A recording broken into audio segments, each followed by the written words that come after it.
வணக்கம் நண்பர்களே, நாம் இந்த வீடியோவில் பார்க்க போகிறது கிழக்கு பார்த்த வீட்டின் வாஸ்து முறைகள் பற்றி பார்க்கலாம். வீடியோவை ஸ்கிப் பண்ணாமல் பாருங்கள். அப்போ தான் நம்ம கொடுக்குற டீட்டெயில் முழுசாக உங்களை ரீச் ஆகும். நீங்கள் நம்ம சேனலுக்கு புதுசு அப்படின்னா சப்ஸ்கிரைப் பண்ணுங்கள், பக்கத்தில் இருக்கிற பெல் ஐக்கானை கிளிக் பண்ணுங்கள். வாங்க வீடியோக்குள்ளே போகலாம். ஃபஸ்ட்டு பார்த்த ஒரு மனை வாங்க போகிறீங்க அப்படின்னா என்னெல்லாம் கவனிக்கலாம்னு பார்த்தீங்கன்னா, ஃபஸ்ட்டு நம்ம இந்த கிழக்கு பகுதி எப்பவுமே சரிவாக இருக்கணும். அடுத்து இந்த மேற்கு பகுதி எப்பவுமே சற்று மேடாக இருக்கணும். அடுத்து பார்த்தீங்கன்னா இந்த குபேர மூலை எப்பவுமே பார்த்தீங்கன்னா சற்று மேடாகவும், அடுத்து இந்த ஈசானி மூலை எப்பவுமே பார்த்தீங்கன்னா சற்று பள்ளமாகவும் இருக்கிற மாதிரி பார்த்து வாங்கணும்.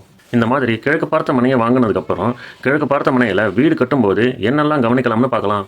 கிழக்கு பார்த்த மனையில் வீடு கட்டும்போது எப்போவுமே இந்த கிழக்கு பகுதியில் காலி இடம் அதிகமாகவும், மேற்கு பகுதியில் காலி இடம் குறைவாகவும், தெற்கு பகுதியில் காலி இடம் குறைவாகவும், அதே மாதிரி வடக்கு பகுதியில் காலி இடம் கொஞ்சம் அதிகமாகவும் இருக்கிற மாதிரி பார்த்துக்கணும்.